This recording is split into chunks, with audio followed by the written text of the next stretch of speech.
Welcome to the show, guys. Happy Friday, guys. This is literally one of, if not the last weekends for drafting. Guys, this is it. Football's around the corner. In this video, we're going to lay out our top 10 favorite players. I've got 5 players I absolutely love, and Jim's got 5 players he absolutely loves. We're going to rip through them. We're going to tell you why we love them. Welcome to the show, Jim. Excited to dive into this. Fantasy football is back. What's happening, man?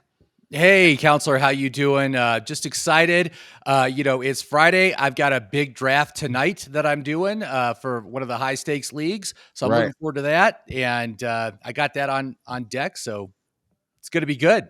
Exciting times, honestly. And I just posted a video yesterday on my IG where this one guy is smashing up an airport, believe it or not. He's just hitting all the screens. I guess he missed a flight, so I changed the meme to how you feel after you lose week 1 of fantasy football, after 4 months of studying. It's going to be a wild week 1. And always, guys, when week 1 happens, and we're going to do waiver wire, we're going to keep you up to date here on this channel.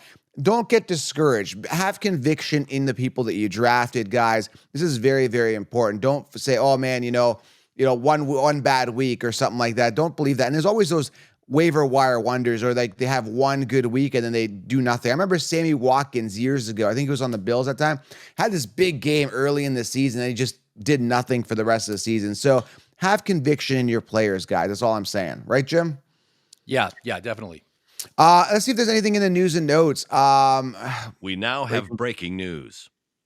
A couple of things just yesterday that popped up, unless something, happens between now and the time, we record, until the time we release this. Deshaun Watson had his contract restructured. They converted $44.79 million of his 2024 base salary into a signing bonus and create 35 some odd point whatever million into salary cap space. Cleveland now has over $62 million in cap space, which is the most in the entire NFL. So I don't know. Do you believe in Deshaun Watson? Are you a Deshaun Watson believer this year, Jim? No, not at all. I'm so out on Deshaun Watson, man. I don't know if he could do it anymore. Apparently, this shoulder injury that he's dealing with now is what he's been dealing with since he joined the team 3 years ago. So Wow. This could be it. I mean, this could be. I'm out on him 100%. I'm not looking for him. I'm not. I have 0% of him rostered. I'm tired of waiting for him to do something, and he just hasn't done anything since he went to Cleveland. And I think I think if it is his shoulder, I think that explains kind of everything, that he can't. All those massages, he can't throw it anymore. All those massages and nothing's happened. Nothing's transpired out of all that massaging. Nothing. I guess they weren't real massages, Jim. I think the massages were helping the shoulder, and now he can't get that. And so, what's he gonna do? I'm talking about discreet massages, Jim. The discreet massages that before. Remember Deshaun Watson discreet massages? Yes. Yeah. I'm talking about those. I don't think they helped anything. I'm not in on it all. I've got no Brown stock at all. Zero. Nobody. None of these guys are on my team from the Browns. All this Ford talk and Nick Chubb and all this stuff. Nick Chubb's gonna be on IR to start the season, but yeah, I've got no Cleveland Brown stock. I'm not a Deshaun Watson. I've taken some shares of Jerome Ford. I think he's got especially some early season value, especially considering the fact that Chubb is not going to play for at least the first 4 weeks, and then he's probably going to get ramped up after that. So you're probably talking you got 4 to 6 weeks of safe production from him.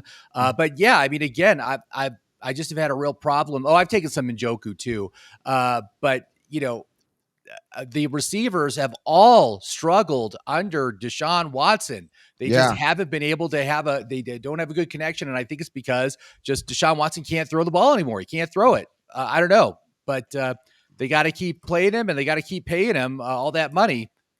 Yeah, I think he was overpaid to begin with, and they got to move on from him eventually, honestly. Jacoby Brissett is named the starter. Again, I thought he was dealing with some sort of shoulder thing. I thought he was out for the season. There was like some sort of thing where now he's starting. Like, I don't get it, man. Like, Drake May is going to be his backup to start. But again, obviously going to be on a short leash, I would assume, for Brissett. Yeah, I think it's only going to be a few weeks before Drake May gets in there. I mean, they got to pay. They picked this guy 3rd overall. They got to play him. They need to get him out there and get him on the field and get him experience. So might as well just do it now. I don't understand why they're doing this thing. Brissett, we know, is not. I mean, Yeah, he's it's not the future. okay. He's okay as a backup or relief quarterback, but he's certainly not the solution. He's not the solution on this team. So just let Drake May go out there and just let him do it. Let him do it. Let him I don't know try. why the hesitation. All these teams are scared. It's so much fear. It's always like, even preseason, like, why aren't all your starters playing week 3? Like, every quarterback that's starting should have been playing. Guys like Kyler Murray on the bench, guys like Justin Herbert. I don't care if you're injured. Get out there, throw the ball once, get your reps in, get a couple reps, get those jitters out. And like, again, you draft a guy in the first round and you're going to bench him. I mean, that shows how much confidence you have in him. You have zero confidence. Like, let him know that he's going to lead the team. Let him play. None of this, like, what do they call it? Lollygagging or whatever they call it, right? Just get on it, poop or get off the pot. And it's just like, nobody wants to poop, So they just they need some laxatives in this league, right? no balls. Like, just go. I mean, if I'm drafting a guy, like, there's got to be some sort of level of conviction. If I'm picking a guy in the first round, play him. Play him. Same thing last year. I hated the Arthur Smith offense with the Falcons. You draft J round 1. What is it? Top whatever pick he was, 10, 20 pick. And then you were benching him for Algier. I see this every single year, and it's like nobody hits their full potential. It's crazy. Just wild. Okay, so let's get to it, man. Let's get to these 10 players here. Thank you, Breaking Brad. We now have breaking news. All right, first player I want to talk about here. Again, make sure if you have not got the 16-round draft solution, secure the championship. You'll be light years ahead of the sheep, and also join the Patreon group, patreon.com/FF Counselor for in-season content. Guys, if you haven't drafted yet, make sure you do draft the 16-round draft solution. I've linked it below. You'll be light years ahead of the sheep. You're going to get a principal cheat sheet. All the optimal players get on it, okay? So the first player, Jim, that I absolutely love. I've got a lot of stock in him. And again, I usually forego the early quarterback because there's so much value, and there's still value this year. There's a ton of guys that could have outstanding years. Jaden Daniel, Caleb Williams. I think Jordan Love has a good season. He's not an early round pick. Tons of value. But the guy that I've been just seem to get in all my drafts, I draft him in the 3rd round, is Josh Allen. And the main reason I do this, Jim, is very simple. Josh Allen is he's a staple. He's the best quarterback in fantasy. He's been one of the most consistent. And the fact of the matter is, I have a lot of, we're going to get to it in a second, but Keon Coleman stock, I see a lot of upside with him. I like this value stack. Another reason I don't like the value of the players coming off rounds 2 to 3. So I'm just inclined to get a Josh Allen where I get that safety player. And there's a lot of garbage coming off in those rounds. Guys like DK Metcalf, I don't believe in. Nico Collins, DJ Moore's, 3-headed monster situation, players, and I just have no interest in these guys. So I'm just inclined to grab Josh Allen. So I've been anchoring and stapling my team with Josh Allen this year. Mind you, I still get a backup for him, which I explained in 16 rounds, but he's just a guy I really believe will have a good year. And again, we talked about this a show or two ago. He got rated by his players as the most overrated NFL player. So that's going to play on, I think, as a chip on his shoulder. So, hey, I'm not overrated. I'm the real deal. I'm going to show you guys. So I'm in on Josh Allen. Do you love Josh this year, Jim? Yeah, I know that a lot of people are kind of nervous about it because of the fact that he lost Stephon Diggs, he lost Gabe Davis, right? But last season, at the end of last season, Stephon Diggs was basically a non-entity on the team for like the final 6 weeks. And I'm just going to read you off what he did at the end of the last season. Week 16. 28.35 fantasy points. Week 17, 23.85. Week 18, 29.65. Week 19, 35.55. Okay. So this guy, you don't need to worry about it. He is absolutely going to be able to perform. His rushing stats, his touchdown prowess around the goal line is unmatched. Really, seriously, 15 rushing touchdowns last year. And he is going to perform, and he can throw the ball. I mean, again, it doesn't matter that he wasn't even targeting Stephon Diggs last year. He was still getting the yards, but you combine that, like against Miami, he got 359 receiving yards on week 18. Again, don't worry about anything regarding this team. This is an excellent team. I really like the offensive coordinator. What was that? 300. Hold on. 359 receiving yards. Yeah, 359 passing yards. Excuse me, passing yards. Yeah. In week 18, right? so even if he doesn't get a lot of passing yards, he still has all the rushing upside. Yeah. But the dude has a cannon for an arm. He can chuck it all over the field. Again, no one else can match the dual threat qualities of Josh Allen. So No. yeah, I'm not worried about him at all. I got him in one of my leagues, one of my high stakes leagues as well. Happy to have him. Knock on wood, rock solid. Got a lot of stock. Okay, so we're gonna go back and forth. So Jim, your favorite player here, Pat Mahomes. I mean, a bit of a down year last year. I still like him. I think he's gonna say a safe staple this year. They have a good year this year. I think Kelsey bounces back a little bit. They're gonna be looking for a three-peat. They got Rashee Rice. They added Xavier Worthy, Hollywood Brown whenever he comes back. They've got a lot of offensive weapons here, and not that I care about them. They added Juju as well. And I think it's going to be, again, spread around the ball. So I've kind of faded his wide receivers. But Mahomes is in a good position this year as usual, right? As usual.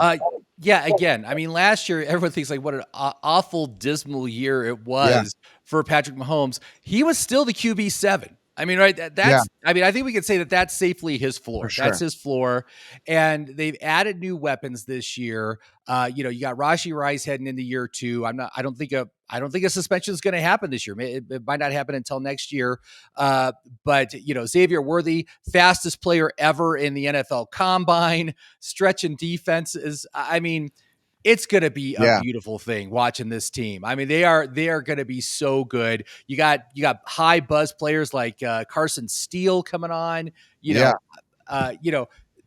Everything about this offense is better than it was last year. And they got rid of Kadarius Toney. That's also great. Got rid of him. Good thing. Finally, it took him a long time. It's almost like they thought he'd be angry at them or something. He'd lash out. Who knows? They were like, I don't know what they're afraid with this guy for, but like, they just dragged that on forever. But Pat Mahomes, safe staple in offenses this year. My next guy is Bijan. I just think he's the best player in round 1. There's other good options. I think Breece Hall is going to be outstanding.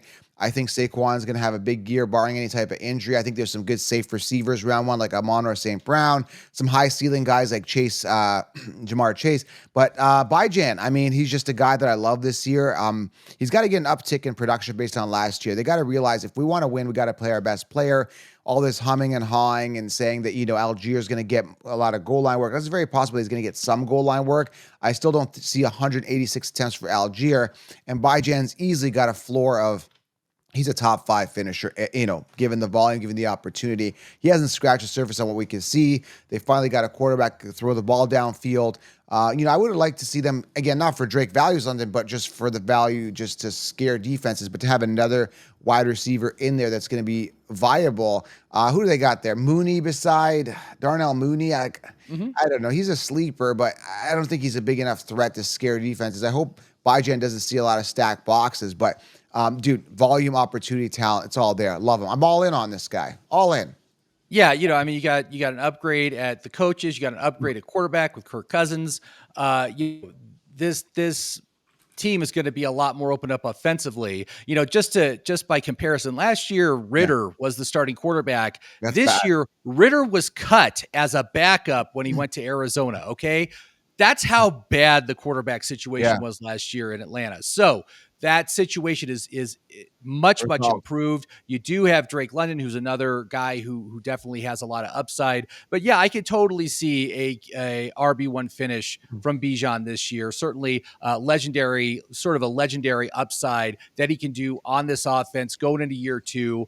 Yeah, I like him a lot. Although I got to say, I've not taken really a whole lot of Bijan, barely any, because I'm much more about getting those elite wide receivers in round 1 and then switching over to running back in rounds 2 and 3. So yeah, I've got a little bit of share. I have 7 leagues. I think he's in 3 of them. And a big part of that is because I was always drafting at, 9th, 10th spot. I would always miss out on him. I was fortunate to get him, I think, in my 2K buy-in league, and I got him in a super flex league.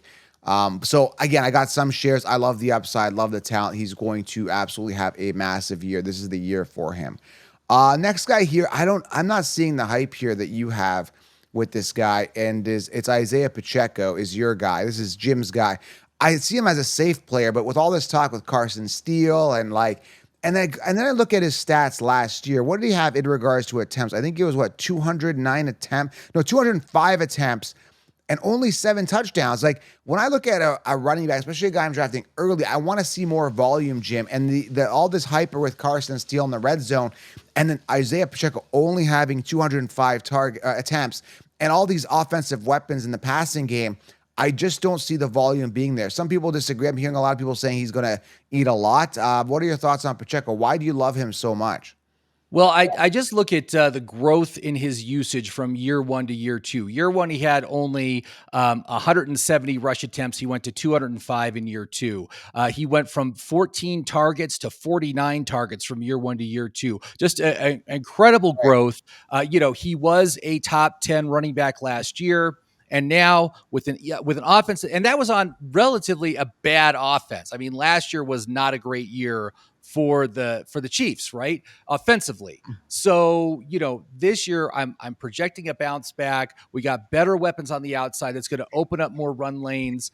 And while, the touchdowns maybe are a little bit lower, we don't know how this is going to play out during the season, but I can definitely see him continuing to grow his role. More rush attempts, more targets, more touchdowns, all that stuff improving. So I really, really like his upside. Plus, you're on a great offense, and getting players on great offenses is always a good thing because there's lots of scoring opportunities. I think you're clouded your judgment here. He finished 15th last year. I got him 15th in PPR, Jim. Was it 15th? All right. Yeah, All right. it was not top 10. Again, that's my concern. I don't see him. 935 yards, 205 attempts, 7 touchdowns, 213 points, finished behind even Pollard. Barkley had 223, James Cook, Kamara, and then Gibbs finished in the 10th, and then Bijay number 9.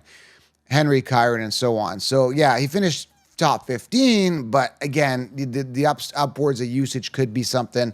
I definitely saw more Pacheco last year. And the guy runs angry, so, there could be something there. All right, next guy that I love. Again, I've got stock everywhere. You guys heard me talk about him, and I don't care if I sound like a broken record. Zamir White, love the guy. I mean, love the talent. I looked at his stats, 384, I think it was, rushing yards in the last 4 games, 2 100-yard games, 84 rushing attempts. So this guy was getting fed at the end of the season. Again, we've talked about this, Jim. You said it last episode. Zero competition. Zero. Zero, zero, zero. We've got quarterbacks that, might rely heavily on the run, maybe some check downs, right? Whoever's starting, I think it's going to be the Chew to start, I think, and then Aiden O'Connell. Who knows what's going on there? But Zamir White, a.k.a. Zeus, is primed to eat. And the value, I get him in round 5 as my RB3 with top 10 upside. I just can't pass on the value, the opportunity, the talent that I seen at the end of last season. I'm all in on Zamir. I mean, you're going to shed a tear, or many tears for that matter, if you don't draft Zamir's. That's it, man. That's it. I'm all in, Jim. I'm all in. Sign me up everywhere for Zamir. Yeah, I think he is a good value pick, and I think that he certainly the door's open for him to do something. I mean, really, again, there's not much competition in this backfield. His backup is Alexander Madison. And again, I do think that Vegas is going to be kind of a bad offense this year. But if you're getting all the work, it doesn't matter, man. If you're getting all the work out of that backfield, you're going to be productive for fantasy football. So I see him having a very safe floor with that. And who knows? What if the Raiders are better than what I think they are? Because they do have some good offensive assets. I mean, come on, you got Devontae Adams, who's not what he was, but he's still playing at a very high level. You got Jacoby Myers. You got Brock Bowers, the tight end, Jacoby, you call red zone target. You call them Jacoby again. People rip you on the Jacoby. I like it. Jacoby Myers. I'm not going to change, man. That's what it comes down to. I'm going to call him Jacoby. Yeah, I think it sounds more like Jacoby or Jacoby, but either way. And Brock Bowers, like you said, yes, they got some weapons here. Yeah. So anyway, I think it's going to be it's a good situation, and so hopefully what we saw last year wasn't just the fact that he came in with fresh legs at the end of the season, and everyone else is tired, and he was able to be productive because of that. So it's always been my concern with Zamir. But if he can come out and do it, he's gonna eat. He's gonna eat every week. He's gonna get those 20 touches, few targets, and that's going to be great for fantasy. You're going to be so happy you have him. I'm totally fine with drafting him. his Cuddy score is pretty well. It's okay. It's borderline, but he's still a recommend. And at the value, he's a good value play with How upside. many shares So, do you have as Zamir? How many shares? I haven't looked, but I have taken him. I probably wouldn't be surprised if I had somewhere between 15 and 20% on my teams that I've done so far for best ball. So yeah. Nice. Okay, the next guy, I was talking about him before. I put him in 60 rounds as a guy that's going to be a thorn, and he's the main reason I faded Kyron in all my leagues. Even though Kyron was on the show, I gotta say I've got zero Kyron stock. It's very unfortunate. I love Kyron. I think he's a nice guy. I think he's super confident. But you put this guy on this list, and he's got a ton of upside. Now, I wish I had more shares of Blake Corm in my drafts. Unfortunately, I don't.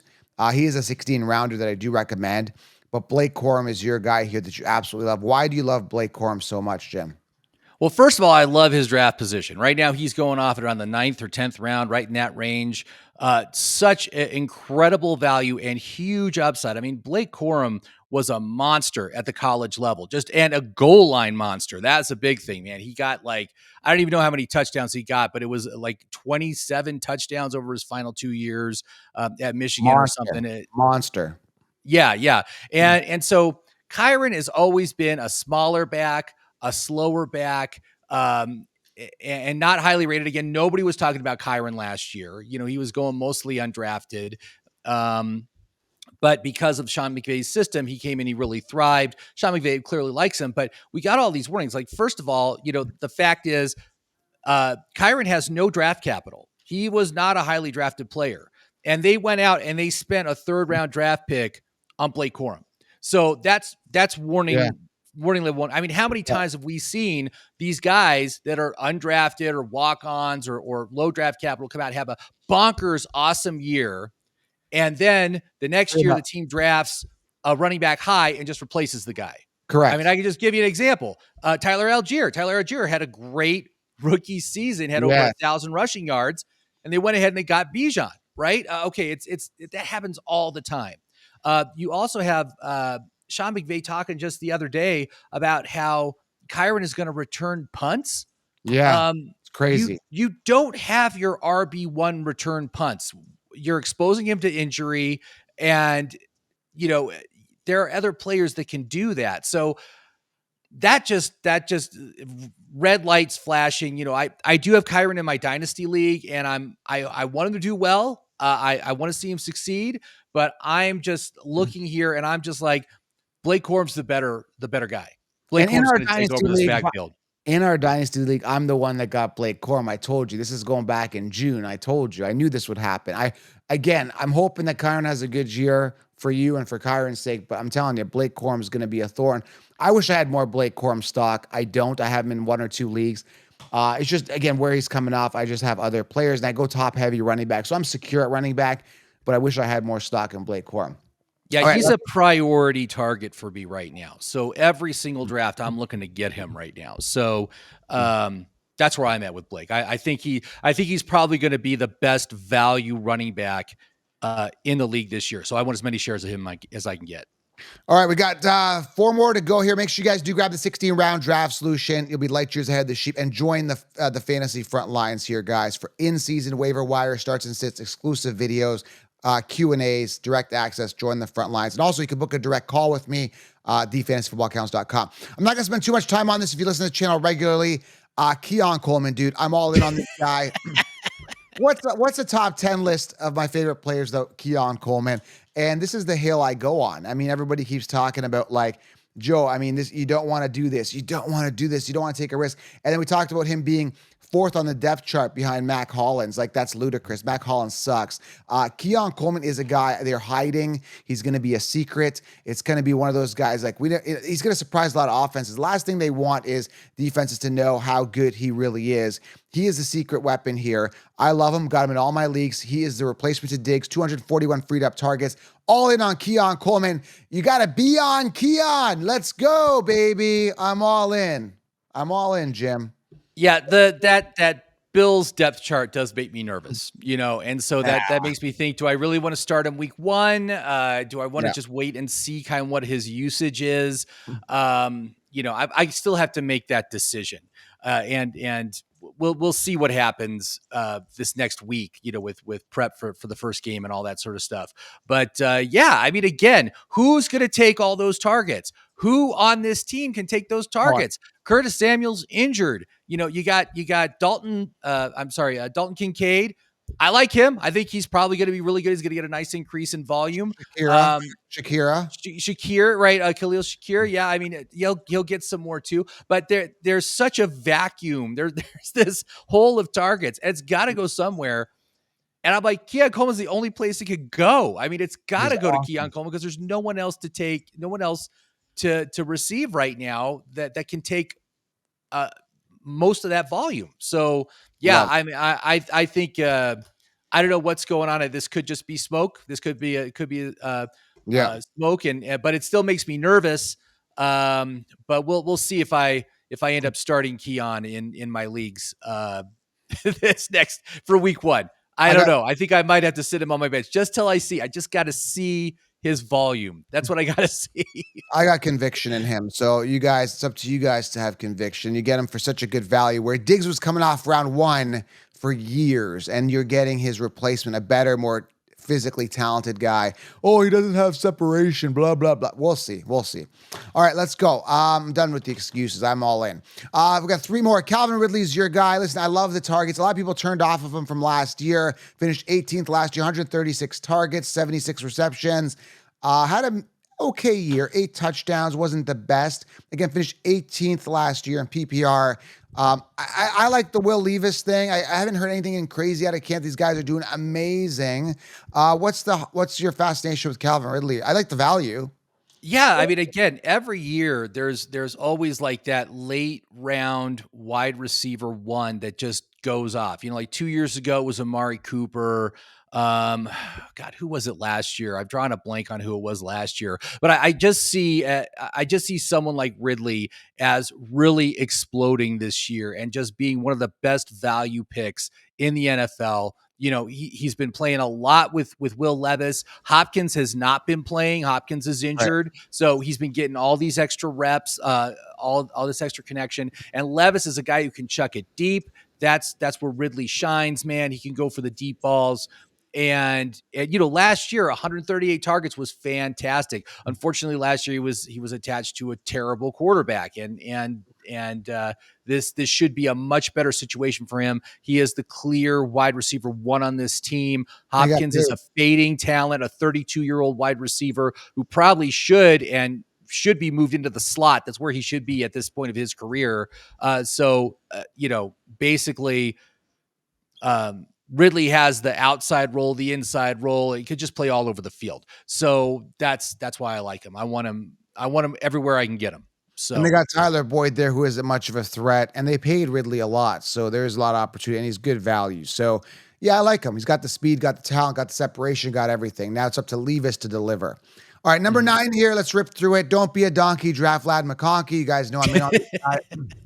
Another situation, tons of volume. There's a huge vacuum there. No Keon. What am I saying? No Keenan Allen there anymore. And you've got this void there with Austin Eckler, and they don't got a pass catching back unless Vidal takes a step up. Last time I'm talking about this, don't be a donkey. Draft Lad McConkey. Great value. High draft capital in the team. Justin Herbert's going to have a bounce back year, which is trending upwards. Everything looking good for this guy. I still don't. Quentin Johnson just can't catch. I don't know what to tell you. Brandon Rice hasn't been doing amazing out of camp. Still slated very low on the depth chart there.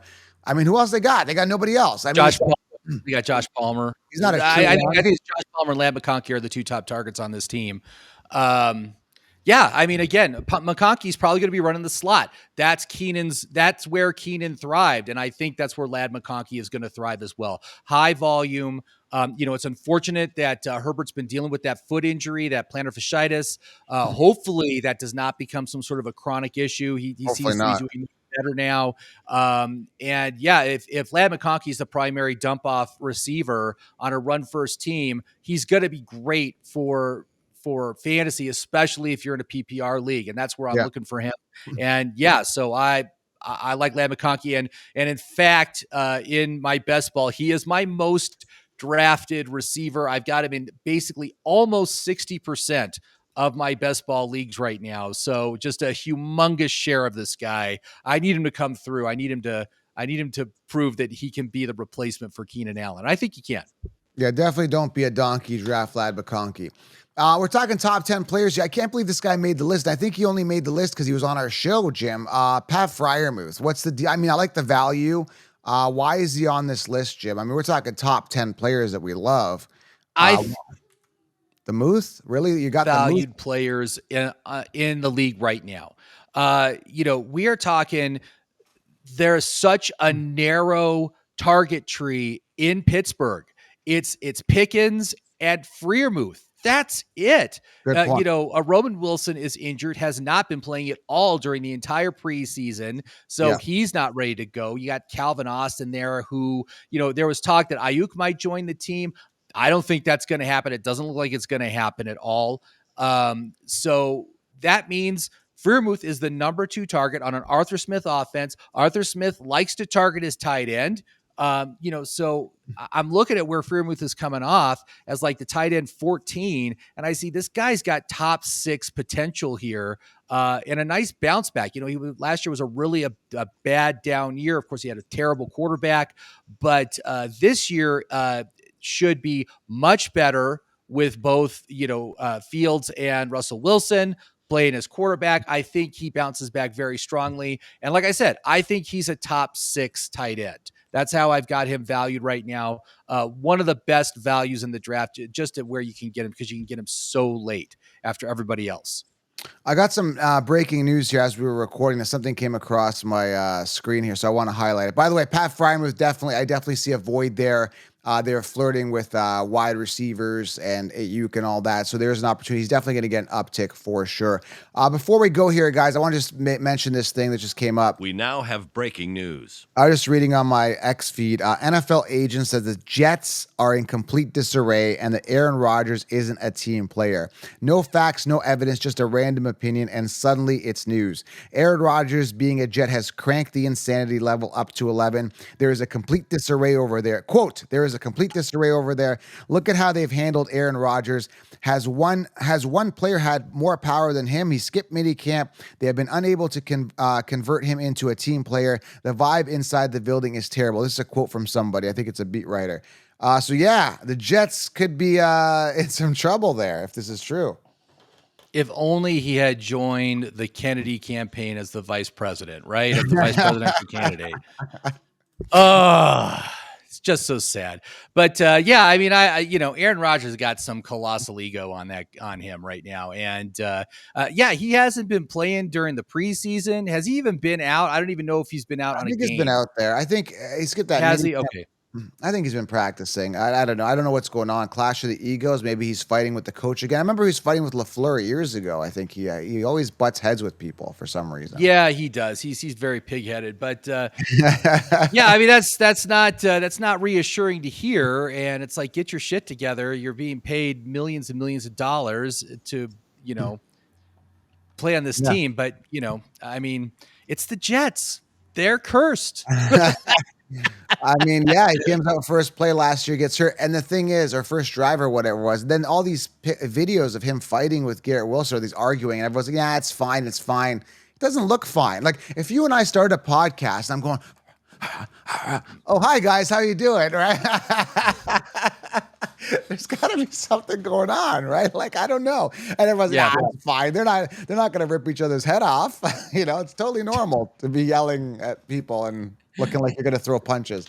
Anyway, so that's the deal out of the Jets camp. Make sure you guys get the 60-round draft solution. And we got to roll. Hope you guys draft some of these players, or a majority of them. And yeah, Blake Corm could be something there. I've always had this feeling about Blake Corm.